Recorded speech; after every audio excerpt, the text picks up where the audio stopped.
Hello बच्चा लोग, test दे रहे हैं सभी लोग।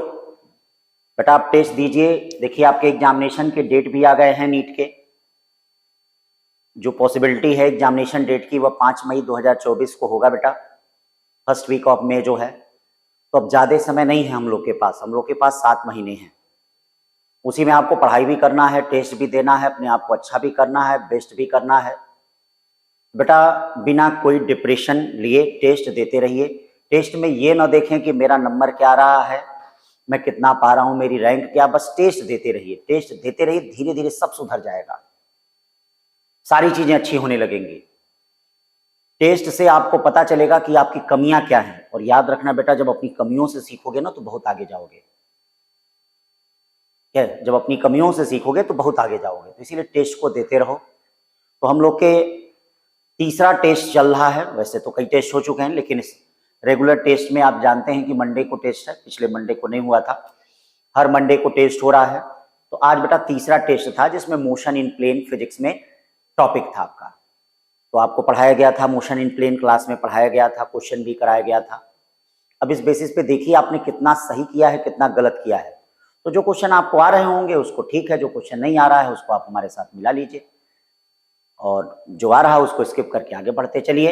मिलाइए जरूर, अपनी कमियों को जरूर एनालिसिस करिए बच्चा। तो चूंकि कई बैच हैं बेटा, तो हर बैच में क्या बताते बताते 1-2 दिन उसी में लग जाता है। तो इसलिए मैं उसको वीडियो सोल्यूशन में सॉल्व कर दे रहा हूं, ताकि क्या है आप सभी लोग उसको मिला लें, देख के मिला लें, मिलाएं जरूर। देखिए जब तक आप अपनी कमियों से नहीं सीखेंगे तब तक भैया क्या है आगे नहीं बढ़ पाएंगे। और जो अपनी कमियों से सीखता है ना उसको फिर कोई गिरा नहीं पाता है, ये ध्यान रखना। तो उसको कोई क्वेश्चन हरा नहीं पाएगा। इसीलिए अपनी कमियों से सीखने की कोशिश करो बेटा। जितना बेस्ट करोगे अपनी कमियों से उतना ही अच्छा होगा। चलो शुरू किया जाए। और बेटा आज का टेस्ट 3 है 18 सितंबर 2023। 18 सितंबर है सारे बैच का आपका। G1, G2, G4, G5, जी हिंदी जितने बैच हैं सारे बैच का आपका ये टेस्ट का टॉपिक था। अब शुरू करते हैं बेटा क्वेश्चन। आइए, जैसे जैसे छोटे छोटे क्वेश्चन हैं मैं थोड़ा तेजी से उसको दनादन क्या है सॉल्व करते चल रहा हूं, और आप लोग भी दनादन सॉल्व करते रहिए, साथ देते रहिए, ठीक है। करा unit vector in the direction of, unit vector in the direction of, आपको क्या कहा जा रहा है? Unit vector in the direction of कहा जा रहा है। तो unit vector in the direction of, unit vector का आप जानते हैं कि यूनिट वेक्टर क्या होता है। यूनिट वेक्टर क्या होता है? वेक्टर अपॉन क्या होता है? मैग्नीट्यूड होता है बच्चा लोग, सभी लोग जानते हो यूनिट वेक्टर अपॉन मैग्नीट्यूड। तो unit vector 5i - 12j cap, और मैग्नीट्यूड जब आप निकालते हैं तो आप जानते हैं रूट में 5 का स्क्वायर और प्लस 12 का स्क्वायर, यानी कितना हो जाएगा 5i cap - 12j cap upon कितना हो जाएगा 13। तो कौन सा ऑप्शन होगा बेटा? 4 वाला होगा। समझ गए? तो ये आपका पहला क्वेश्चन, पहले का कौन सा था? 4। अब चलते हैं दूसरा क्वेश्चन। बहुत इंपॉर्टेंट क्वेश्चन है बेटा, नीट में आ भी चुका है। करा है कि unit vector represented by the value of c's. आप जानते हैं किसी भी यूनिट वेक्टर का मैग्नीट्यूड जो होता है वह 1 के बराबर होता है। क्यों? नाम ही देखो, नाम ही कितना अच्छा है, यूनिट वेक्टर। तो यूनिट वेक्टर का मैग्नीट्यूड किसके बराबर होगा? 1 के। तो यूनिट वेक्टर रिप्रेजेंटेड बाय, ये देखिए यूनिट वेक्टर क्या है 0.5i कैप, और देखिए 0.8j कैप और प्लस c के कैप, ठीक है। ये एक यूनिट वेक्टर है। तो करा c की वैल्यू बताओ। क्या करा भैया? c की वैल्यू बताओ। तो c की वैल्यू बताया जाए। चलो c की वैल्यू बताएं। तो c की वैल्यू बताने के लिए इसका मैग्नीट्यूड ले लो। 0.5 का मैग्नीट्यूड 0.25 हो गया, 0.8 का 0.64 हो गया, प्लस c स्क्वायर, और a का मैग्नीट्यूड कितना हो गया 1। इसको जोड़ेंगे 5 और 4 कितना होगा 9, 6 और 2 0.89 plus c square equal to 1। c square equal to 1 minus 0.89 का मतलब 0.11 बच्चा, या c इक्वल टू रूट में 0.11 हो गया, ठीक है ना। c इक्वल टू रूट में 0.11 हो गया। तो ये इसका ऑप्शन कौन सा होगा बेटा? सेकंड वाला होगा। क्या होगा? सेकंड। ठीक, फिर चलते हैं दूसरे का तीसरा। आ जाओ बच्चा लोग, तीसरा देखते हैं। करा a equal to 2i cap plus 3j cap. देख लो a equal to 2i cap plus 3j cap plus 8k cap, ठीक है ना। 2i cap plus 3j cap प्लस 8 perpendicular to, then the value of alpha. आप जानते हैं जब दो वेक्टर एक दूसरे के परपेंडिकुलर होते हैं तो उनका डॉट प्रोडक्ट क्या होता है? 0। तो क्या करा क्वेश्चन में? क्वेश्चन में करा वेक्टर a जो दिया है वह 2i cap plus 3j cap और प्लस 8k कैप दिया। और बेटा किसके परपेंडिकुलर होगा, ये देखो वेक्टर v इक्वल टू क्या है 4j कैप। देखना 4j कैप ऐसे करके दे दिया है, 4i कैप कर लो इसको, 4j कैप कर लो और अल्फा k कैप कर लो, करा द वैल्यू ऑफ अल्फा। तो आप जानते हैं दो वेक्टर अगर एक दूसरे के परपेंडिकुलर होंगे तो उनके डॉट प्रोडक्ट जीरो होंगे, बोलो डॉट प्रोडक्ट जीरो होगा। तो a dot b equal to बच्चा लोग क्या होगा, जान लो बच्चा जीरो। 4 और 2 कितना हो जाएगा -8 और 4 और 3 कितना हो जाएगा 12। ये कितना हो जाएगा 8 अल्फा इक्वल टू 0। ये कितना हो गया +4 + 8 अल्फा इक्वल टू 0, या अल्फा इक्वल टू क्या हो गया -1/2। अल्फा इक्वल टू -1/2, ठीक है ना बच्चा लोग। अल्फा इक्वल टू -1/2 तीसरे का फर्स्ट होगा। फिर देखो क्या कह रहा है बच्चा, फिर कह रहा है कि देखो बड़ा प्यारा क्वेश्चन कि the angle subtended by vector A equal to इतना, the angle subtended by vector A equal to इतना विथ एक्स एक्सिस, मतलब एक्स एक्सिस के साथ कितना एंगल बनाएगा। तो बोलो भैया angle subtended by vector A. अब देखो वेक्टर ए कितना दिया है, वेक्टर ए दिया है 4i कैप + 3j कैप और +12k कैप है, ठीक है ना, क्यों बच्चा लोग। अब देखो विथ एक्स एक्सिस, इसका मतलब वेक्टर बी जो हो गया वह कितना हो गया i कैप हो गया। अब दोनों के साथ कितना एंगल बनेगा, तो ये देखो cos थीटा इक्वल टू क्या हो जाएगा vector A dot vector B upon A का और बी का मैग्नीट्यूड। क्यों, आप जानते होंगे ए का और बी का magnitude. Vector A dot vector B करेंगे आई डॉट आई कितना हो जाएगा 4 अपॉन ए का और बी का मैग्नीट्यूड कितना हो जाएगा, ये देखो ए का मैग्नीट्यूड 4 का 16 होता है, 3 का 9 होता है, 12 का 144 होता है और ये कितना होता है 1। तो कितना हो गया 16 169 यानी 4/13। तो थीटा इक्वल टू क्या हो जाएगा बच्चा लो cos इनवर्स 4 कितना हो जाएगा 13, cos इनवर्स 4 कितना 13, तो 4 होगा, ठीक है ना। छोटी छोटी बातों को जानते रहें। चलिए 5 पे चलते हैं। 5 क्वेश्चन क्या कर रहा है, देखो बच्चा 5 कर रहा है इफ ए है, यह है, बी है, सी है, then the angle between A plus B and C. तो पहले आप ए और बी को जोड़ लो। तो ए और बी को जोड़ोगे तो चलो देखो ए और बी को जोड़ोगे तो क्या आएगा, ये देखो a प्लस बी कितना आएगा, ए और बी को जोड़ लो a plus B 2i i 3i j 2j 3j और ये क्या हो गया 2k। और देखिए c कितना आ गया, c आ गया आपका 6i cap -2j cap -6k cap. चलो पहले इन दोनों का डॉट प्रोडक्ट निकाल लो। डॉट प्रोडक्ट निकालोगे तो क्या हो जाएगा 6 3 18 6 और ये क्या 12 और ये देखो ये क्या हो गया 0। आप जानते हो जब दो वेक्टरों का डॉट प्रोडक्ट 0 होता है पक्का वह दोनों परपेंडिकुलर होता है, तो सोचने की जरूरत ही नहीं है। फटाक से 4 पे मार के आगे बढ़ चलो, ठीक है। 5 के बाद 6 पे आ जाओ। कह रहा है कि भैया ध्यान दीजिएगा the resultant of two vector to be maximum what must be angle, ठीक। The resultant of two vector, तो ये बताइए जब दोनों सेम डायरेक्शन में होते हैं तभी उनका रिजल्टेंट क्या होता है मैक्सिमम होता है। कब, जब दोनों सेम डायरेक्शन में होते हैं। तो दोनों अगर सेम डायरेक्शन में होंगे तो उनका रिजल्टेंट मैक्सिमम होगा, यानी कौन सा होगा 6 का फर्स्ट होगा। 7 देखते हैं, 7 क्या कर रहा है, 7 कर रहा है बच्चा लोग a particle is simultaneously acted by two forces equal to 4 newton and 3 newton. The net force on the particle is, particle पे नेट फोर्स कितना लगेगा। तो देखो बच्चा जब भी हमारे पास दो प्रकार के फोर्स हैं जैसे 4 और 3 है, तो देखिए मैक्सिमम कितना हो सकता है, मैक्सिमम इसमें हो सकता है मैक्सिमम रिजल्टेंट 4 + 3 7 और मिनिमम कितना हो सकता है बोलिए 4 - 3 = 1। तो मैक्सिमम कितना हो सकता है 7, मिनिमम कितना हो सकता है 1। इसका मतलब जो रिजल्टेंट होगा 1 और 7 के बीच में लाई करेगा। रिजल्टेंट जो होगा 1 और 7 के बीच में लाई करेगा, तो ये हो जाएगा 4। 7 का हो गया 4 बच्चा लोग, ठीक है। फिर आ जाइए, ये देखिए सब क्लास में सब डिस्कस हुआ है, क्लास में क्लास रेगुलर करिए, मेहनत करिए, खूब पढ़िए, सिलेक्शन जरूर होगा। दुनिया की कोई ताकत रोक नहीं कर पाएगी बेटा। विकल्प रहित संकल्प होना चाहिए, मतलब आप जो संकल्प लिए उसमें कोई विकल्प नहीं होना चाहिए और जबरदस्त पुरुषार्थ होना चाहिए। पुरुषार्थ का मतलब मेहनत। जो कार्य कर रहे हैं जबरदस्त करिए, सफलता निश्चित मिलती है, ठीक है बेटा, सफलता जरूर मिलती है। ध्यान दीजिए कुछ भाग्य का खेल होता है, लेकिन मेहनत के आगे, पुरुषार्थ के आगे भाग्य भी घुटनों पे क्या है टेक देता है, घुटने टेक देता है। आपके आगे। तो इसीलिए जबरदस्त पुरुषार्थ करिए, विकल्प रहित संकल्प रखिए, निश्चित सफलता मिलेगी। जो सोच के आए हैं वह जरूर पूरा होगा। तो द रिजोल्यूशन ऑफ वेक्टर धनाधन किसके डायरेक्शन में भैया? इसके डायरेक्शन में। तो मैंने आपको बताया था component of vector A in the direction of vector B. याद करिए, कंपोनेंट ऑफ वेक्टर ए याद है? तो वेक्टर ए मतलब इसका मतलब क्या था? वेक्टर ए बी, क्यों? वेक्टर बी अपॉन ये देखिए बी मैग्नीट्यूड का क्या स्क्वायर, क्यों? ये ना था। तो vector A dot vector B करिए, 2 और आई करेंगे तो कितना हो जाएगा? 2 2 2 3 6 और 4 3 7। ठीक है भैया, ये देखिए 2 का 3 के साथ कितना होगा? 2 3 जा 6, 4 3 जा 12, यानी 18 हो जाएगा। 18 वेक्टर बी कितना होगा? 3i cap plus 4j cap. और वेक्टर बी के मैग्नीट्यूड का स्क्वायर, वेक्टर बी का मैग्नीट्यूड कितना हो जाएगा? 3 3 9 16 का स्क्वायर। इसका मतलब कौन सा ऑप्शन हो रहा है भैया? पहला वाला हो रहा है। 8 का क्या हो गया? फर्स्ट। चलिए 9 चलते हैं। 9 क्या कर रहा है? बड़ा प्यारा क्वेश्चन है। 9 कर रहा है बॉडी मूव 6 मीटर नॉर्थ। किधर चल रहा भैया? आप जानते हो ना आपकी कॉपी पे नॉर्थ किधर होता है बच्चा लोग? ये देखो, ये जो है ये आपका क्या चल रहा है? 6 मीटर नॉर्थ चल रहा है। ये देखो 6 मीटर नॉर्थ, नॉर्थ आपके कॉपी में होता है। 8 मीटर ईस्ट चल रहा है। 8 मीटर किधर?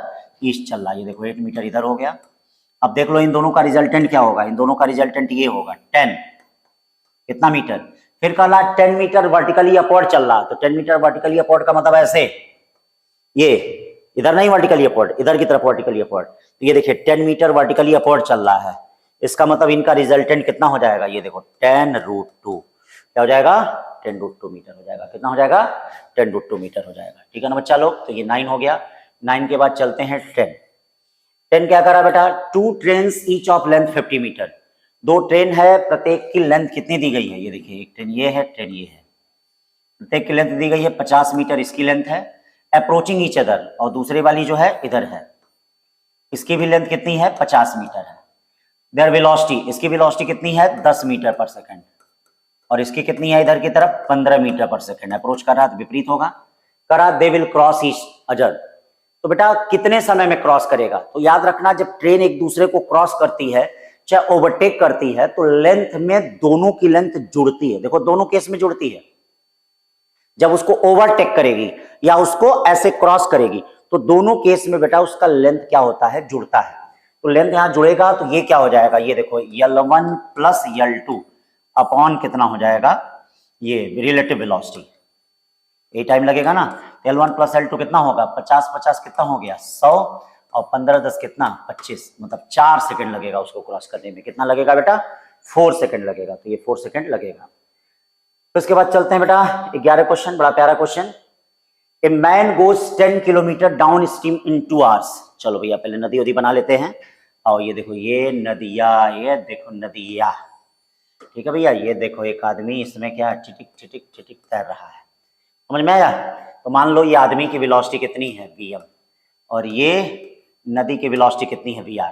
तो डाउन स्ट्रीम 2 घंटे में जा रहा है। तो 2 इक्वल टू मान लो कोई भी डिस्टेंस, मान लो d अपॉन कितना हो गया? Vm plus Vr। Up stream कितने में जा रहा है? 10 आवर्स में जा रहा है। 2 hours and 30 kilometre. A man goes 10 kilometre down stream in 2 hours. चलो 10 किलोमीटर इसको कर लो भाई। 30 kilometre up stream, 30 kilometre 10 hours. Up stream का मतलब Vm माइनस कितना हो गया? Vr हो गया। ठीक है, Vm माइनस Vr। तो अब यहाँ देखो 2 इक्वेशन बनेंगे। फिर कह रहा कि how much time will it take to swim 40 kilometer in still water. Still water का मतलब शांत जल से, यानी आदमी अपनी वेलोसिटी से चलेगा। तो पहले आदमी की वेलोसिटी तो निकाल लें तब कोई काम करें। तो देखो एक इक्वेशन बन रहा Vm plus Vr equal to 5। एक इक्वेशन बन रहा Vm minus Vr equal to 3। चलो दोनों को सॉल्व कर दो। 2Vm equal to 8, Vm equal to कितना हो गया? 4 किलोमीटर पर आवर। ये देखो आदमी की वेलोसिटी निकल गई। तो बताओ अगर शांत जल में चल रहा है तो आदमी अपने वेलोसिटी से चलेगा कि नहीं बच्चा लोग? तो जब अपने वेलोसिटी चलेगा तो टाइम t इक्वल टू क्या हो जाएगा? Distance upon distance. और आदमी की स्पीड कितनी होगी? 4। तो 4 से कितना हो जाएगा भैया? 10 घंटे लगेंगे। कितने लगेंगे? 40 और कितना है उसका? 4। तो कितने घंटे लगेंगे? 10 आवर्स लगेंगे। ठीक, फिर चलते हैं बच्चा लोग 12 पे चलते हैं। क्या है देखिए 12 क्या करा, सब छोटे छोटे आसान जो नीट के क्वेश्चन है बच्चा हमने दिया है, ऐसे ही नीट में आते हैं। प्यारे बच्चों एकदम ध्यान से मन से लगाओ, जरूर सफल होगे, जरूर सफल होगे। जो लक्ष्य लेके आए हुए हो पढ़ने के लिए जरूर पहुंचोगे मंजिल तक। ए boat having speed 5 kilometre per hour इन स्टिल वाटर, ठीक है 5 किलोमीटर। चलो भैया नदिया के पार चलते हैं। ये देखो इस तरह से ये है नदी नदी नदी नदी, आ जाओ नदी, ठीक है इस डायरेक्शन में है नदी। हाँ ये नदी हो गई। मान लो क्या करा है, ए और बी उस पार जाना है। ए boat having speed 5 kilometre per hour इन still water crosses river width 1 kilometre long. कितनी किलोमीटर, ये देखिए 1 किलोमीटर लॉन्ग है। At the shortest possible path, shortest possible path का मतलब आपको ए से बी पहुंचना तो ऐसे पहुंचेंगे, ए से बी पहुंचेंगे तो आप क्या है ऐसे पहुंचेंगे। और इस कंडीशन में मान लीजिए स्पीड ऑफ बोट ये हो गया B B, speed of river क्या हो गया बी आर। टाइम कितना दिया है 15 मिनट यानी 1/4 आवर। अब देखो इधर की वेलोसिटी कितनी हो जाएगी, इधर की मतलब आदमी ए से लेके इधर गया सी तक गया, लेकिन नदी उसको धक्का देके कहां पहुंचाएगी, बी पे पहुंचाएगी, पहुंचाएगी कि नहीं ये बताओ। टाइम टी इक्वल टू क्या हो जाएगा, नदी की चौड़ाई कितनी है 1 kilometre upon under root B B square minus B R square. Under root देखिए under root B B square minus कितना हो जाएगा बी आर का स्क्वायर। तो ये देखिए 1/4 हो गया, 1 by under root B B कितना है भैया, बी बी वही तो फाइंड करना है बी बी का स्क्वायर। और इसकी नदी की स्पीड कितनी है बोट, अच्छा नहीं बोट का दे दिया है 5 का स्क्वायर, नदी का ही तो फाइंड करना है। तो अब क्या हो जाएगा दोनों तरफ सॉल्व करो, 16 equal to 25 minus V R, या वी आर इक्वल टू कितना हो जाएगा 3 किलोमीटर पर आवर। कितना हो जाएगा 3 किलोमीटर पर आवर। तो ये हो गया 12 क्वेश्चन। 12 के बाद चलते हैं 13 बेटा। देखिए 13 क्या कर रहा है, the resultant force of two equal forces, the resultant force of two equal forces root 2 F, the resultant force of two equal forces root 2 F, the angle between them. तो अब इसके लिए क्या करोगे, the resultant force of two equal force, दो equal force का resultant है। तो ये बताओ एफ डैश इक्वल टू क्या होता है, एफ डैश इक्वल टू क्या होता है अंडर रूट एफ का स्क्वायर, एफ का square plus 2 F square cos theta. F dash की वैल्यू कितनी दे दिया है रूट 2 एफ दे दिया है। और ये देखो ये कितना हो जाएगा, ठीक है 2 F square plus 2 F square cos theta, दोनों तरफ स्क्वायर कर दो बच्चा लोग, ये 2 एफ हो जाएगा 2 F square 2 F square 2 F square और ये कॉस थीटा, समझ रहे हो 2 एफ स्क्वायर से 2 एफ स्क्वायर कट गया, कॉस थीटा की वैल्यू कितनी हो गई 0। कितनी की वैल्यू 0 होती है कॉस 90, थीटा इक्वल टू कितना आएगा 90। अगर आपकी प्रैक्टिस है तो उसी तरह मुंह जबानी बता देंगे, क्योंकि दो आइडेंटिकल फोर्स एक दूसरे के परपेंडिकुलर होते हैं तो रूट 2 एफ होता है, 60 डिग्री पे होते हैं तो रूट 3 एफ होता है, 120 पे होता है तो एफ होता है, उसी तरह से बता दोगे। लेकिन इसके लिए भैया प्रैक्टिस करना पड़ेगा, बिना प्रैक्टिस के नहीं आएगा। भाई ध्यान दीजिएगा, भाई आप जो काम कर रहे हैं भैया 25% आपके लक का काम है, 25% भैया कोचिंग का काम है, 50% बेटा प्रैक्टिस का काम है। जब तक प्रैक्टिस नहीं करोगे तब तक नहीं सफलता मिलेगी। इसीलिए आपको प्रैक्टिस करना ही पड़ेगा। पेपर पेन मतलब फिजिक्स पढ़ने का तरीका है पी फॉर पेपर, दूसरा पी फॉर पेन और तीसरा पी फॉर पेशेंस, तब जाके फिजिक्स की पढ़ाई होती है। मतलब ऐसे नहीं जैसे कई लोग ऐसे पढ़ते हो, ये ऐसे लगा के पढ़ते हो, फिर ऐसे मोबाइल लगा के ऐसे पढ़ते हो, ठीक है मोबाइल से कभी कभी पढ़ते हो, ऐसे नहीं। जब भी पढ़ो चाहे मोबाइल से पढ़ो चाहे किताब से पढ़ो चाहे कोचिंग में पढ़ो, पहला चीज आपके पास पेपर होना चाहिए, पी फॉर पेपर, दूसरा पी फॉर पेन, तीसरा पेशेंस होना चाहिए। अब अगर ये 3 चीजें आ जाती हैं तो फिजिक्स एकदम सही हो जाएगा, कहीं कोई प्रॉब्लम नहीं होगी। लेकिन हम देखते हैं कि स्टूडेंट क्या होता है, कोई क्वेश्चन दिया जाता है मन कैलकुलेट करते हैं ना, मन में थोड़ा क्या हिसाब थोड़ा है, किराना की दुकान थोड़ा है मन में कैलकुलेट होगा। फिजिक्स है भाई फिजिक्स, देख रहे हो दुनिया एक ग्रह से दूसरे ग्रह पे ले जाती है, वह चीज आप पढ़ रहे हैं। तो आपको एक ग्रह से दूसरे ग्रह नहीं जाना है, इसी ग्रह पे रह के लोगों का अच्छे से इलाज करना है। चंद्रमा पे नहीं भेजा जाएगा, मंगल पे नहीं भेजा जाएगा, निश्चिंत रहे, ठीक है। इसी ग्रह पे लोगों का इलाज करना है आपको, और बहुत नहीं, बस भैया इस कोचिंग से आपको मेडिकल कॉलेज के बेंच तक पहुंचना है, इतनी कठिन भी नहीं है फिजिक्स, ठीक है बच्चा लोग। आ जाओ फिर 13 के बाद 14 पे आ जाओ। 14 क्या कर रहा है भैया, 14 कर रहा है ship travelling due east eight 10 kilometre per hour, ठीक है भैया। एक शिप है, आ जाओ, शिप जो है वह किधर की तरफ travelling due east eight 10 kilometre per hour. देखिए एक शिप जो है वह क्या है, इधर की तरफ ट्रेवल कर रहा है, v1 equal to 10 I cap, east को आप आई मानते हैं। A ship heading 30 degree east of north. East of north का मतलब जानते हो, ईस्ट ऑफ नॉर्थ का मतलब नॉर्थ से ईस्ट की तरफ, नॉर्थ से ईस्ट की तरफ कितने पे, 30 डिग्री। उसकी वेलोसिटी नहीं पता है, कोई बात नहीं, नहीं पता है, ठीक है। तो इसकी वेलोसिटी देख लो, v2 इक्वल टू कितना हो जाएगा, v साइन 30 आई कैप। क्यों, इसका एक कंपोनेंट इधर करोगे ना, v साइन 30, और इधर की तरफ कौन करोगे, v cos 30। ये देखो ये क्या आ जाएगा, v cos 30 कौन कैप, j कैप। करा है कि ऑलवेज रिजल्टेंट जो है वह किधर की तरफ फील हो रहा है, नॉर्थ। तो नॉर्थ की तरफ फील होने का मतलब, नॉर्थ की तरफ फील होने का मतलब ईस्ट में कोई है ही नहीं। तो यानी पहले माइनस करो, v2 माइनस v1 करो। चलो v2 माइनस v1 करो, v2 माइनस v1 करोगे तो क्या होगा, ये क्या आ जाएगा, v sign 30 minus 10 I cap और प्लस v cos 30 क्या आएगा, j कैप। अब देखो कह रहा है कि रिजल्टेंट नॉर्थ में फील हो रहा है बच्चा लोग, तो नॉर्थ में फील होने का मतलब यक्स का सब कुछ क्या, जीरो। तो यक्स का सब कुछ जीरो का मतलब v/2 माइनस 10 इक्वल टू 0, या v/2 इक्वल टू 10, या v इक्वल टू कितना, 20।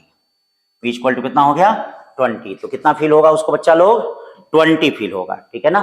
ये हो गया आपका क्वेश्चन नंबर 14। अब चलते हैं क्वेश्चन नंबर 15 पे चलते हैं बच्चा लोग। क्वेश्चन नंबर 15 क्या कर रहा है, man is walking on the road with speed 3 meter per second. एक आदमी जो है 3 मीटर पर सेकेंड से, अब देखिए रेन अम्ब्रेला प्रॉब्लम लेके बहुत बच्चे दौड़ रहे हैं, सर फिर से बता दीजिए। झूठ में यार कहीं कोई प्रॉब्लम, आप जैसे कह रहा वैसे डायरेक्शन मानो ना, काहे झूठ में लेके परेशान हो रहे हो क्वेश्चनों को। क्या कह रहा है कि आदमी दौड़ रहा है, अरे पहले दौड़ाओ तो आदमी को, छुट्टी में परेशान हो यार। आदमी जब दौड़ेगा तो जमीन पे ऐसे, तो ये velocity of man with respect to ground कितना हो गया, 3 मीटर पर सेकेंड।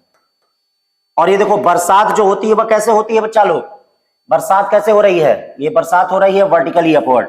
ये velocity of man with respect to ground, sorry velocity of rain with respect to ground, ये √3 मीटर पर सेकेंड। फिर करा at what angle from vertical man hold his umbrella. तो ये आपका क्या होगा, यही छाते की दिशा होगी, क्यों, यही छाते की दिशा होगी ना। कितने डिग्री में अपने आप को, तो ये देखिए ये थीटा, थीटा आपको निकालना है, तो tan थीटा इक्वल टू क्या हो जाएगा, परपेंडिकुलर 3/√3 यानी √3, यानी थीटा इक्वल टू कितना हो जाएगा, 6 डिग्री। कितना डिग्री हो जाएगा, 60 degree. Theta equal to 6 degree. तो 15 हो गया। 15 के बाद चलते हैं 16 पे। 16 क्या करा भैया, a relative velocity of 2 object A and B is 10 meter per second. Relative velocity of 2 object A and B is 10 meters. If the velocity of object A is 40 meters, then the velocity of B, तो velocity of B क्या हो जाएगा, तो ये बताओ relative velocity of A and B, relative velocity of 2 object A and B 10 meter per second, यानी A का B के रिस्पेक्ट में कितना हो गया, 10, और A का क्या दिया है, ग्राउंड के रिस्पेक्ट में कितना दिया, 40। तो क्या B का ग्राउंड के रिस्पेक्ट में पूछ रहा है ना, B का ग्राउंड के रिस्पेक्ट में पूछ रहा है। तो चलो अब क्या करोगे, VA/B equal to VA/G minus VB/G। तो VA/B कितना है 10, ये कितना है 40, ये VB/G। तो V/G निकालोगे तो क्या होगा, VB/G इक्वल टू 40 माइनस 10 का मतलब कितना हो गया, 30 मीटर पर सेकेंड। कितना हो जाएगा। डेफिनेशन को याद रखिए, जब भी A का B के रिस्पेक्ट में रिलेटिव वेलोसिटी निकालें तो A का ग्राउंड के रिस्पेक्ट में निकालें और B का ग्राउंड के रिस्पेक्ट में, कहीं दिक्कत नहीं आएगी, कहीं आप फंसेंगे ही नहीं। 16 के बाद चलते हैं 17। 17 करा, boy can swim in still water at 1 meter per second. एक आदमी है can swim in still water 1 meter per second. एक आदमी शांत जल में 1 मीटर पर सेकेंड से क्या है, जा रहा है। चलिए भैया ठीक है, शांत जल है, ये देखिए आदमी की वेलोसिटी, आदमी का मतलब मैन मान लीजिए, मैन की वेलोसिटी कितनी है, 1 मीटर पर सेकेंड। ठीक है बच्चा लोग। Swim across a river flowing 0.6 meter per second, मतलब नदी जो बह रही है वह कैसे, VR equal to 0.6 meter per second. Shortest possible time, और नदी की चौड़ाई कितनी दी गई है, 336 मीटर दी गई है। तो आप जानते होंगे अगर शॉर्टेस्ट पॉसिबल टाइम होता है तो इसका मतलब करंट के परपेंडिकुलर हम अपने आप को ले जाते हैं। कैसे ले जाते हैं भैया, करंट के परपेंडिकुलर ले जाते हैं। कैसे ले जाते हैं, तो करंट के परपेंडिकुलर हम जाएंगे। ठीक है, इसका मतलब Bm equal to 1 meter per second. Time कितना लगेगा, डिस्टेंस कितना है 336 अपॉन 1 या 336 सेकेंड लगेगा। क्या लगेगा, 336 सेकेंड लगेगा। 17 के बाद चलते हैं 18 देखते हैं, बड़ा प्यारा क्वेश्चन है। 18 का रहा है train appears to move northward direction, मतलब एक ट्रेन जो है अपीयर्स टू नॉर्थवर्ड डायरेक्शन, मतलब एक ट्रेन जो है वो नॉर्थ दिशा में जा रही है with speed 20√3 metre per second. चलो भैया नॉर्थ डायरेक्शन में जा रही है, आ जाओ नॉर्थ डायरेक्शन में। नॉर्थ डायरेक्शन में जा रही है तो इसका मतलब velocity of train with respect to किसके है, कार को अपील कर रही है ना, तो ये क्या हो जाएगी 20√3 जे कैप। फिर क्या करा है, कार मूविंग ईस्टवर्ड, ये देखो कार जो है वह क्या है, कार मूविंग, कार किसके रिस्पेक्ट में, ग्राउंड, 20 आई कैप। फिर करा था velocity of train with respect to ground, यानी ट्रेन का ग्राउंड के रिस्पेक्ट में चाहिए। ये देखिए आप जानते होंगे velocity of train with respect to car क्या हो जाएगा, velocity of train with respect to ground minus velocity of car with respect to ground. Velocity of train with respect to car कितना हो जाएगा 20√3 J cap. Velocity of train with respect to ground ये तो निकालना ही है, velocity of car with respect to ground 20 I cap हो गया। भाई कहीं डायरेक्शन में कहीं प्रॉब्लम नहीं होगी जब इस तरह से चलेंगे। तो velocity of train with respect to ground कितना हो जाएगा भाई 20√3 J cap plus 20 I cap. अब इसका मैग्नीट्यूड निकाल दो, मैग्नीट्यूड क्या होगा भैया, velocity of train with respect to ground का मैग्नीट्यूड देखो, अंडर रूट कितना हो जाएगा, अंडर रूट 20√3 का होल स्क्वायर और प्लस 20 का स्क्वायर, यानी कितना आएगा 40 मीटर पर सेकेंड। एंगल क्या आएगा tan theta equal to y component 20√3 upon x component, 20 कट गया, √3 कितने की वैल्यू √3 होती है 60 डिग्री। तो इसका मतलब कौन सा ऑप्शन होगा 40 मीटर पर सेकेंड 60 डिग्री या नॉर्थ ई, मतलब ईस्ट से नॉर्थ की ओर 60 डिग्री होगा, ठीक है ना। तो ये आपका हो जाएगा। 18 के बाद चलते हैं, ये देखो 19, बड़ा प्यारा क्वेश्चन, ठीक है भाई, इसको तो लगा ही लिए होगे तुम लोग, ठीक है, सब कुछ दिया ही है इसमें, देख लो क्या दे रहा, टाइम ऑफ फ्लाइट, मैं बार बार फार्मूला पूछता हूँ, अरे टाइम ऑफ मैक्सिमम हाइट, अरे मैं आपसे डेली पूछता हूँ horizontal range, equation of trajectory, क्यों भैया इसको तो तुरंत लगा लोगे तुम लोग, इसको तो देखते ही सोचोगे काश इसी तरह सब क्वेश्चन रहता, रहेगा जब पढ़ोगे तब, जब नहीं पढ़ोगे तो कोई भी चीज दुनिया की कठिन लगेगी और पढ़ोगे तो दुनिया की कोई चीज भी आसान लगेगी। ऐसे कई ऐसे सब्जेक्ट जो मैं जीवन में नहीं पढ़ा हूं, कठिन लगता है और कई लोगों को बहुत आसान लगता है, तो जब पढ़ोगे तो वह चीज आसान लगेगी। तो particle projected at angle theta with speed you, ये देखो पार्टिकल प्रोजेक्ट किया गया है, एक्स एक्सिस है, ये देखिए ये वाई एक्सिस है, ये देखो पार्टिकल को थीटा एंगल पे फेंका जा रहा है, कितने पे, when it is moving an angle alpha for ground, करा कि अगर ये अल्फा एंगल पे मूव करने लगे, कितने एंगल पे, तो उस समय उसकी वेलोसिटी क्या होगी। तो मान लो अगर u से फेंका गया तो ये वेलोसिटी का कंपोनेंट कौन सा होगा, u cos थीटा। और ये बताओ अगर ये v यहाँ पे है तो यहाँ पे कौन सा कंपोनेंट होगा, v cos अल्फा। आप लोगों को पता है कि हॉरिजॉन्टल कंपोनेंट पूरे जर्नी के दौरान कांस्टेंट रहता है, तो ये v cos अल्फा और u cos थीटा कांस्टेंट होगा कि नहीं, ये बताओ v cos alpha equal to u cos theta या v equal to u cos theta upon cos alpha या v equal to u cos theta और क्या sec अल्फा। बुझे ना भैया, तो कौन सा हो जाएगा तीसरा, ठीक। तीसरे के बाद चलते हैं भाई, ना कौन सा था ये 20 था ना बच्चा लोग, अब आ गए 21 पे, 25 रन भी मेरे पूरे होने वाले हैं, ठीक है भाई। क्वेश्चन को खूब लगाइए, खूब घर जाके एनालिसिस करिए, जो मिले तो एनालिसिस करिए, इसको करेंगे तो आपके लिए अच्छा रहेगा। Particle moves along the positive branch of curve y equal to X square by T. चलो सबसे पहले इसको देखते ही तुरंत तुम लोग क्या पता कर लो, क्या टी स्क्वायर रखिए, तो पहले x इक्वल टू निकाल लिया जाए, x equal to T square by 2, तो ये देखो वी एक्स इक्वल टू क्या हो गया D x by D T, यानी क्या हो गया 2t बाई 2, 2 कट गया, टी की वैल्यू कितनी आ गई 2 आई कैप। बी वाई कितना होगा, y इक्वल टू एक्स की जगह रखो, एक्स की जगह रखोगे तो टी पे 4 अपॉन 8 हो जाएगा। चलो अब एक बार करो, क्या करोगे एक बार, वी वाई इक्वल टू कितना हो जाएगा बच्चा लोग D Y by D T, तो क्या हो जाएगा 4t क्यूब अपॉन 8, टी की वैल्यू 2 रख दो, तो रख दोगे तो वी वाई इक्वल टू कितना हो जाएगा, ये बताओ, V Y equal to 4j cap. तो बताओ क्या हो जाएगा, 2i cap plus 4j cap. 2i cap plus 4j cap है कोई, एकदम है, तो यही हो जाएगा। ठीक है, अब चलते हैं 21 के बाद 22। 22 भी बड़ा प्यारा क्वेश्चन करा, y equal to X minus X square by 80। ठीक, देखो क्या कौन सही है, तो y इक्वल टू पहले इसको जब भी पाओ तो इससे किससे कंपेयर करो, इसका आप कंपेरिजन करिए, X tan theta minus half G X square upon U square cos square क्या थीटा। ये बताइए टेन थीटा की वैल्यू कितनी हो गई, 1। टेन थीटा की वैल्यू कितनी हो गई, 1। कितने की वैल्यू 1 होती है, 1045। तो थीटा इक्वल टू कितना हो जाएगा, 45 डिग्री।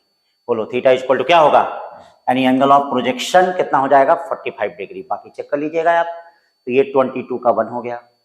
फिर देखिए क्या कर रहा है 23। तो 23 कर रहा है, stone is thrown at angle 45 degree to the horizontal, kinetic energy के, the kinetic energy at the highest point. तो आप जानते हैं कि हाईएस्ट पॉइंट पे जो काइनेटिक एनर्जी होती है भैया, हाईएस्ट पॉइंट पे वेलोसिटी होती है। कौन होती है हाईएस्ट पॉइंट पे, ये देखिए वेलोसिटी u cos थीटा। यहां पे kinetic energy k equal to कितना हो गया, हाफ यम यू स्क्वायर।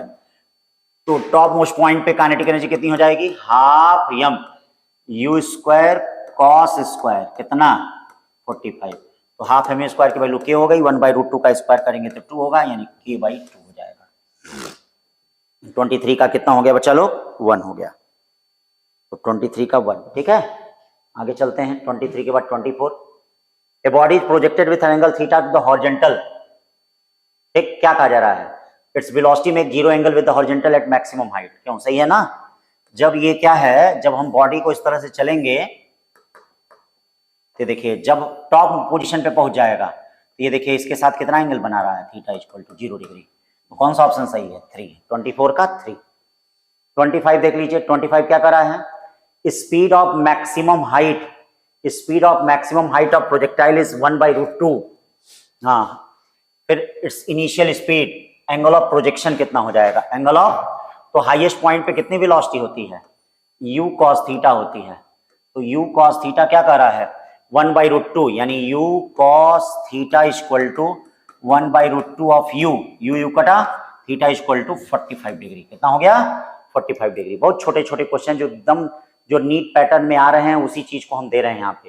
ये देखिए क्लास में मैंने आपको याद भी कराया है, जब एंगल ऑफ प्रोजेक्शन कंप्लीमेंट्री हो तो टाइम ऑफ फ्लाइट का प्रोडक्ट मैंने बताया था directly proportional to R, height बताया था, हाइट का प्रोडक्ट r²/16, t1/t2 बताया था 10 थीटा, h1/h2 बताया था क्या 10 स्क्वायर थीटा। तो अब यहां देखो क्या हो रहा है, what is the product of two time of flight. तो यहां पर देखो t1 कितना हो जाएगा, t1 equal to 2u sin θ/g।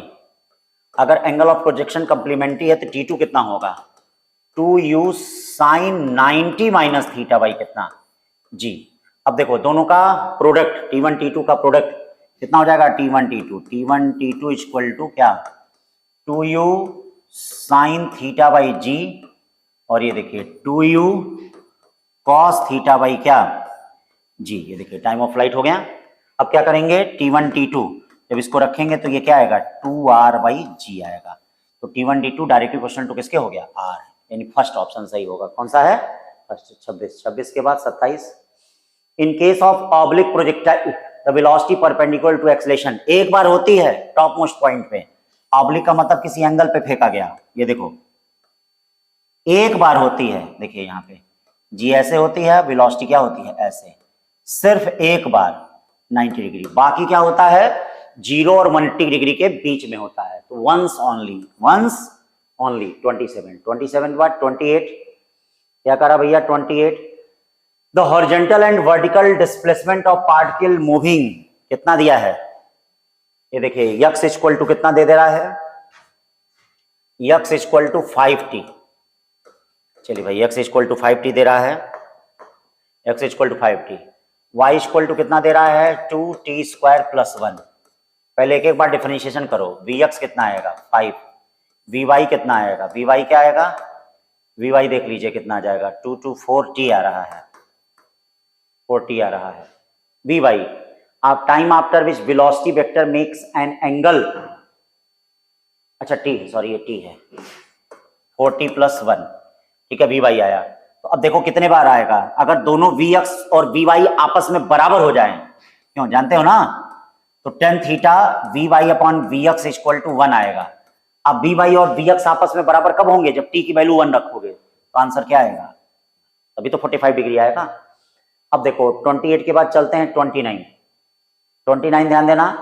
अब इसमें देखो ये क्वेश्चन जैसे थोड़ा कंफ्यूजन वाला होता है, तो कह रहा है कि R is the maximum horizontal range of particle, the greatest height attained by it is, तो इसके द्वारा कितना हाइट अटेंड होगा, कितना हाइट अटेंड होगा। तो ये देखिए horizontal range, R maximum horizontal range है, इसका मतलब क्या होगा 45 डिग्री। तो आर इक्वल टू कितना होगा u²/g, और हाइट कितना हो जाएगा 45 डिग्री पे, height h u² sin square 45 upon g, या h equal to u² sin 45 कितना होता है 1/√2, 1/√2, तो इसका मतलब 4, ये 2 आएगा, 4 यानी r बाई कितना होगा 4।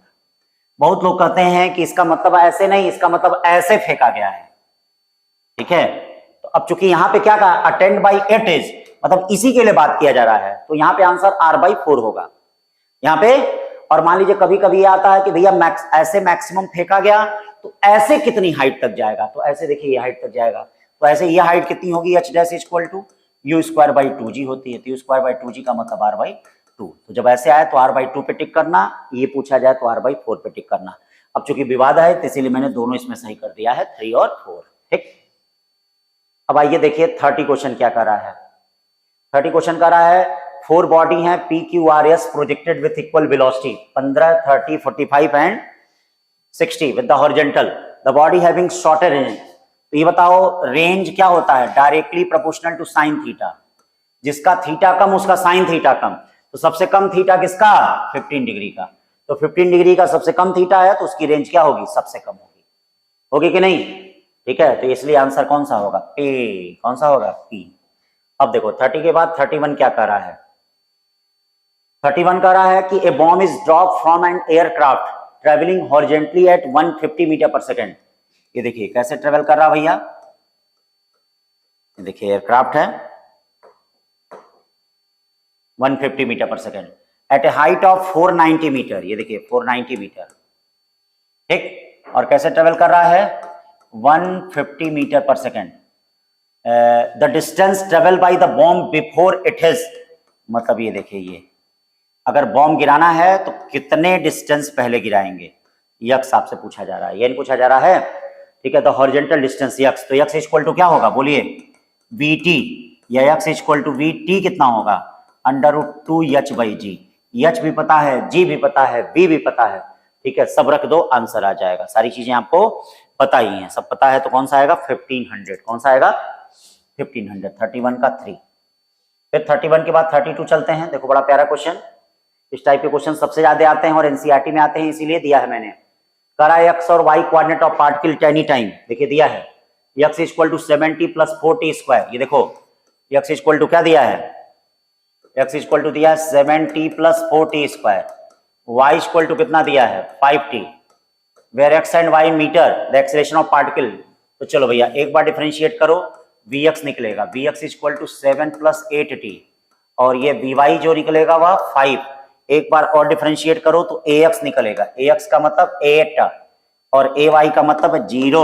तो आप देख रहे हैं y 0 हो जा रहा है, ax ही बचेगा, तो इसका मतलब 8 मीटर पर सेकंड स्क्वायर हो जाएगा, कितना हो जाएगा 8। अब आइए 32 के बाद 33, 33, फिर क्या कर रहा है 33, ए बॉडी इज प्रोजेक्टेड हॉरिजॉन्टली। चलिए भाई बॉडी को हॉरिजॉन्टली फेंका गया, ये देखिए हॉरिजॉन्टली फेंका गया ऐसे, vx इक्वल to 20 metre per second, its speed nearly after 5 second. तो 5 सेकेंड बाद पार्टिकल कहाँ होगा, मान लीजिए कहीं होता है यहाँ, तो यहाँ हॉरिजॉन्टल कंपोनेंट तो उसकी यही रहेगी, और वर्टिकल कंपोनेंट क्या हो जाएगा vy equal to gt, gt का मतलब 10 × 5 50। अब नेट वेलोसिटी क्या होगी, ये देखो नेट वेलोसिटी ये होगी, सब क्लास में बताया है। तो v dash equal to under root क्या हो जाएगा vx का स्क्वायर प्लस vy का स्क्वायर, या v dash equal to v dash कितना हो जाएगा 20 का स्क्वायर और ये 50 का स्क्वायर। सॉल्व करेंगे तो कितना आ जाएगा 54 मीटर पर सेकेंड आएगा। कितना आएगा 54। तो ये हो गया 33 के बाद 34 चलते हैं। 34 क्या कहा जा रहा है, equation of trajectory of projectile is given by the maximum height of projectile is. तो बेटा मैक्सिमम हाइट क्या होता है, you square sine square theta by 2g होता है। तो अब यहाँ पे आप कंपेयर करिए, चलिए ये कंपेयर किया जाए, y equal to X tan theta minus half G X square upon U square cos square theta. तो देखो टेन थीटा की वैल्यू कितनी आ रही है 2 आ रही है, टेन थीटा की वैल्यू देखो, टेन थीटा की वैल्यू 2 आ रही है, टेन थीटा की वैल्यू 2 आ रही है, तो इसका मतलब टेन थीटा क्या होता है 2/1, ये कितना हो गया √5 हो गया। ये देखिए इसकी वैल्यू क्या हो गई √5, यानी cos थीटा कितना आ गया, ये देखिए cos थीटा आ गया 1/√5 और sin थीटा कितना आ गया, sin थीटा 2/√5 हो गया ना, sin थीटा कितना हो गया, ठीक है 2/√5। तो ये हाइट h इक्वल टू क्या होगा बोलो, you square sine square theta by 2g। हमको अब यू स्क्वायर निकालना है, यू स्क्वायर निकालने के लिए क्या करना पड़ेगा बोलो, ये बताओ 2 square cos square theta by g की वैल्यू है कितनी 2 u square cos square theta by g की वैल्यू कितनी है 2 है। ये बताइए यू स्क्वायर बाई जी की वैल्यू हमको चाहिए, हाँ u square by g, u square by g की वैल्यू कितनी हो जाएगी, यू स्क्वायर बाई जी की वैल्यू 2 कट गया, कॉस स्क्वायर थीटा कितना हो जाएगा, ये 1/5 हो जाएगा, तो 1/5 हो जाएगा तो यहाँ 5 आएगा। तो यहाँ देखो यू स्क्वायर बाई जी की वैल्यू कितनी हो गई 5/2, साइन स्क्वायर थीटा की वैल्यू क्या हो जाएगी 4/5 कट गया, 2 से 2 मीटर, कितना मीटर 2 मीटर। समझ रहे हो ना, कंपेयर करना भैया ध्यान दीजिएगा। 35 अब देखिए 35 क्या कर रहा है, 35 कर रहा है from a certain height 2 bodies are projected horizontally. चिल्ला के क्लास में मैंने बताया है कि टाइम ऑफ फ्लाइट जो होता है वो हॉरिजॉन्टल वेलोसिटी से इंडिपेंडेंट होता है। जैसे मान लो कोई टावर है, कहीं से किसी भी बॉल को ऐसे फेंका गया और इस तरह से गिर रहा है, तो भैया जो टाइम ऑफ फ्लाइट होता है वह कितना होता है √2h/g, यह वेलोसिटी से इंडिपेंडेंट होता है। तो इसका मतलब दोनों का समय आपस में क्या होगा बराबर होगा। ये 35। फिर उसके बाद चलते हैं 36 क्या करा भैया, 2 bodies are thrown with the same initial velocity at theta 90 minus theta, then the maximum height are in the ratio। तो देखिए जब एंगल ऑफ प्रोजेक्शन कंप्लीमेंट्री होता है तो हाइट h1 कितना होगा you square sine square theta by 2g, और ये देखिए h2 इक्वल टू क्या होगा you square cos square theta by 2g, इसका मतलब sine square theta into cos square theta. ये हो गया 36 के बाद 37, 2 ball of same mass projected with the same speed, one vertically upward, ये देखिए एक वर्टिकली अपवर्ड फेंका गया ऐसे, और एक को वर्टिकल से कितने एंगल पे 60, इसका मतलब हॉरिजॉन्टल से कितने एंगल पे 30, हॉरिजॉन्टल से 30।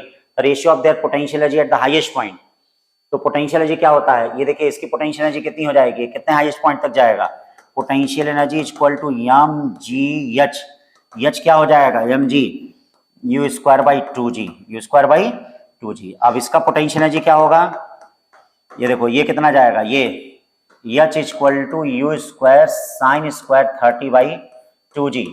अब इसका मतलब ये जो होगा यू स्क्वायर बाई 2, यानी ये जो h डैश होगा पहले वाले h का कितना जाएगा h/4 जाएगा। देखो साइन 30 की वैल्यू 1/2 का 1/4। तो अब क्या करेंगे इसको mgh/4 कट पिट जाएगा, तो इसका मतलब 4 कितना आएगा 1, 4 × 1 37। फिर 38 आते हैं। आप जान रहे हैं बेटा असर्शन रीजन टाइप के भी क्वेश्चन आ रहे हैं, स्टेटमेंट टाइप के भी क्वेश्चन आ रहे हैं, इसलिए हमने क्या है ये सब भी दिया है, ठीक है ना। अब चलो आओ देखो क्या कर रहा है 38, in the projectile motion the vertical velocity of particle is continuously decrease during the ascending motion. एकदम सही बोल रहा है। तभी तो भाई एक बात याद रखो, जब ये प्रोजेक्टाइल को फेंका जाता है तो देखो एक कंपोनेंट यू कॉस थीटा होता है, एक कंपोनेंट यू साइन थीटा होता है। तो देखो जब ऊपर की तरफ जा रहा है तो बताओ ये घटता जा रहा है कि नहीं, घटता जा रहा, हाईएस्ट पॉइंट पे क्या है 0 है। तो एकदम सही कह रहा है।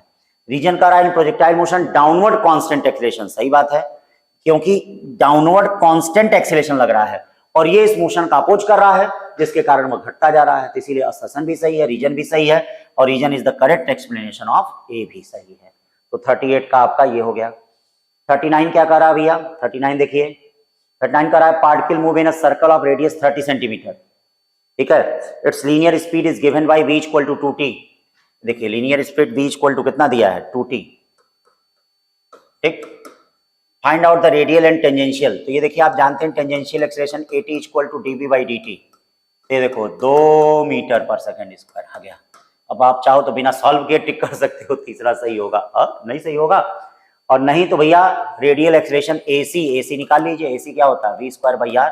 v का मतलब 4t square by are. 4t कितना है भाई? t 339 और r कितना है? 30 इंटू 10 टू पावर -2। अब बताइए कितना हो जाएगा? 3 से कितनी बार गया? 3, और ये गया 10, 4 3 120, यानी थर्ड वाला ऑप्शन होगा। क्या होगा? थर्ड वाला ऑप्शन। 39 के बाद देखिए 40 क्या करा भैया? 40 का रहा है starting from A particle rotate in circle of radius इतना, सर्कल ऑफ रेडियस, ये सर्कल ऑफ रेडियस इतना, रेडियस कितना दिया है? √2 मीटर। फिर कह रहा है अल्फा इक्वल टू π/4, एक्सेलरेशन कितना है? Alpha equal to π/4, magnitude of average acceleration particle over the time it rotate quarter circle, quarter circle में कितना घूमेगा? π/2। तो देख लेते हैं समय कितना लग रहा है। तो आप जानते हैं theta equal to half alpha t का स्क्वायर। थीटा कितना है? π/2, हाफ अल्फा, अल्फा कितना है? π/4 और टी का स्क्वायर। तो ये टी का स्क्वायर कितना हो जाएगा? 4, या टी इक्वल टू कितना हो जाएगा? 2।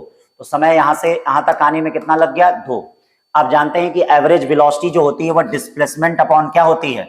डिस्प्लेसमेंट अपॉन टोटल टाइम होती है।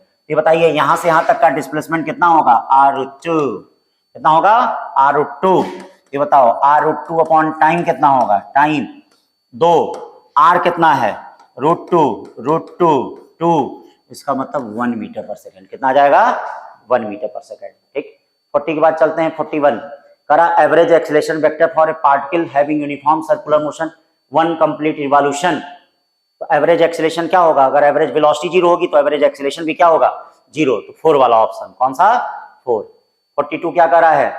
ए कार इज मूविंग, देखिएगा बड़ा अच्छा क्वेश्चन, स्पीड इतना, circular path, speed increasing, what is acceleration? इसका मतलब नॉन यूनिफॉर्म सर्कुलर मोशन है, और नॉन यूनिफॉर्म सर्कुलर मोशन में नेट एक्सेलरेशन क्या होता है? अंडर रूट AC का स्क्वायर प्लस AT का स्क्वायर। ये बताओ AC कितना होता है? v स्क्वायर बाई r का होल स्क्वायर। AT कितना होता है? दिया है। अब बताइए v कितना है? v 33900, 500, और ये देखिए AT कितना है? 2 का स्क्वायर, सब दिया है। अब कितना आएगा देख लेना, 2.7 मीटर पर सेकेंड आना चाहिए। कितना आएगा? 2.7 मीटर पर सेकेंड। 42 के बाद चलते हैं 43। Angle between velocity and acceleration of particle describing uniform circular motion. बोलिए कितना होता है?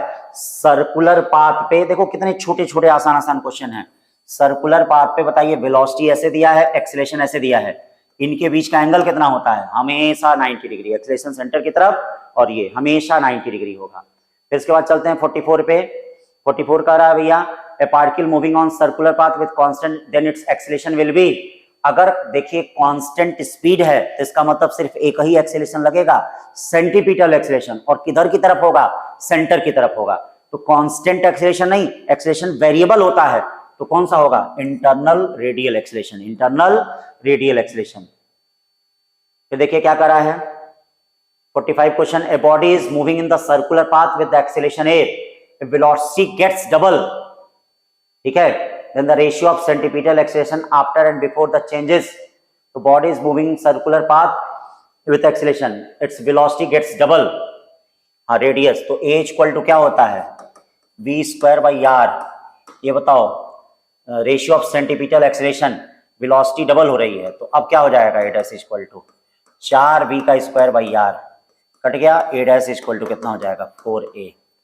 The ratio of centripetal acceleration after and before the change, मतलब 8 अपॉन 4:1, 4:1, 4 ऑप्शन होगा। कौन सा होगा? 45 का क्या? हाँ 4 ऑप्शन होगा, ठीक है ना भाई। देखिए 45 का 4 ऑप्शन होगा। फिर क्या कर रहा है 46 कर रहा था, acceleration of train travelling with speed goes round a curve of radius इतना, द एक्सेलरेशन। तो भाई एक्सेलरेशन क्या होगा? A equal to acceleration of train travelling with speed around of curve A equal to v square by कितना r, v कितना हो जाएगा 1600 और ये देखिए 160 जीरो कटा कितना आ जाएगा 10 मीटर पर सेकंड स्क्वायर 10 मीटर पर सेकंड स्क्वायर। 46 के बाद 47 क्या कर रहा है, बड़ा प्यारा क्वेश्चन। 2 cars of masses इतना radii, the speed are such that they make complete circle same time, the ratio of centripetal acceleration, समय समान है तो इसका मतलब ओमेगा समान होगा, तो AC equal to R1 omega square और AC2 equal to R2 omega square, समय समान तो ओमेगा समान, तो इसका मतलब R1 बाई R2, कौन था R1 by R2, R1 by R2। 47 बाद 48, the speed of revolution of particle going around a circle is double and the angular speed is half, what happens to the centripetal acceleration? करा, the speed of revolution of particle going round a circle is double and its angular speed is half, what happened to the centripetal acceleration? centripetal acceleration, तो centripetal acceleration में क्या हो रहा है आप जानते हैं, v equal to r omega होता है, v इक्वल टू क्या होता है, speed of revolution of particle going round a circle is double and its angular speed is half, what happened to centripetal acceleration. अब देखो सेंटीपिटल एक्सेलरेशन क्या होता है, a1 इक्वल टू v1 का square upon r1, a2 कितना हो जाएगा v2 का स्क्वायर अपॉन r2। अब देखो a1 अपॉन a2 करोगे तो क्या होगा, v1 अपॉन v2 का होल स्क्वायर आएगा और r2 बाई क्या आएगा r1, तो स्पीड डबल हो रही है। अब देख लो रिलेशन, उसमें क्या रिलेशन हो रहा है R2 R1 में, ये देखो R1 इक्वल टू क्या हो जाएगा, R1 इक्वल टू क्या हो जाएगा, V equal to R omega, R equal to V equal to R omega, R equal to V by omega, R2 क्या हो जाएगा ये बताओ, R2 हो जाएगा क्या हो जाएगा, स्पीड डबल हो गई 2 और ओमेगा क्या हो गया आधा ओमेगा बाई 2 यानी 4, यानी R2 बाई R1 कितना हो गया 1/4। अब ये बताइए स्पीड डबल हुई है तो A1 बाई A2 कितना हो जाएगा 1/4, 4/1 यानी कट गया, यानी रिमेन्स अनचेंज। बहुत अच्छा क्वेश्चन है, एक्सेलरेशन पे कोई प्रभाव नहीं पड़ेगा। मतलब पहले हमने क्या किया, पहले हम चेक कर लेते हैं कि आखिरकार उनके रेडियस में क्या रिलेशन है, तो स्पीड डबल हुई है, ओमेगा बाई 2 हुआ है, तो रेडियस में रिलेशन हो गया कितना, रेडियस में जो रिलेशन हो गया R2 बाई R1 हो गया 4/1। फिर एक्सेलरेशन में देखो स्पीड डबल हो रही तो A 1/4 हो जाएगा, 4 से 4 कट जाएगा, यानी रिमेन्स अनचेंज। 48 के बाद 49, a body moves constant angular velocity, magnitude of angular acceleration alpha equal to d omega upon dt होता है। अगर बताओ ओमेगा कांस्टेंट होगा तो अल्फा क्या होगा 0, अल्फा क्या होगा 0। और 50 क्वेश्चन क्या करा, 50 question, acceleration of particle in uniform circular motion remain constant. Uniform circular motion में एक्सीलरेशन कांस्टेंट रहता है, एक्सीलरेशन सेंटर की तरफ डायरेक्टेड होता है, किधर होता है, कभी कांस्टेंट रहता है, ठीक है। Velocity of the particle change, हाँ ये सही, स्टेटमेंट फर्स्ट गलत है, स्टेटमेंट सेकंड सही है, ठीक है ना भाई। वेलोसिटी चेंज होती रहती है, देखो वेलोसिटी चेंज हो रही है, ऐसे वेलोसिटी चेंज हो रही है, वेलोसिटी चेंज हो रही है कि नहीं। इस तरह से बच्चा ये आपके 50 क्वेश्चन हो गए, कितने क्वेश्चन हो गए 50। तो आज का टेस्ट आपने दिया बढ़िया से, फिर नेक्स्ट टेस्ट की तैयारी करेंगे। नेक्स्ट टेस्ट है आपका लॉज ऑफ मोशन, पढ़ते रहिए बेटा, याद रखिए रनर इज विनर, जो रनर है वही एक दिन क्या है जीतेगा, वही विनर है। और एक बात हमेशा याद रखना, अगर आप हिम्मत कर रहे हैं तो भैया खुदा भी साथ देता है। तो एक कहावत है भैया, कई लोग बड़े बुजुर्ग कहे हैं कि हिम्मते मर्दा मदते खुदा। अगर आप अपनी हिम्मत को क्या है रख रहे हैं तो खुदा भी आपकी मदद करेगा, और अगर नहीं रख रहे हैं तो कोई आपकी मदद करने वाला नहीं है। तो आपका लक्ष्य आपका है, आपका सपना आपका है, आपकी मंजिल आपकी है, आपका विश्वास अपना होना चाहिए, आपका आत्मविश्वास अपना होना चाहिए, आपकी पढ़ाई अपनी होनी चाहिए। तो मेहनत से पढ़ते रहिए, और हमने जो कहा विकल्प रहित संकल्प रखिए कि मुझे सिलेक्शन लेना ही है, और जबरदस्त अपने अंदर पुरुषार्थ रखिए। थैंक यू बच्चों, पढ़ते रहो, थैंक यू।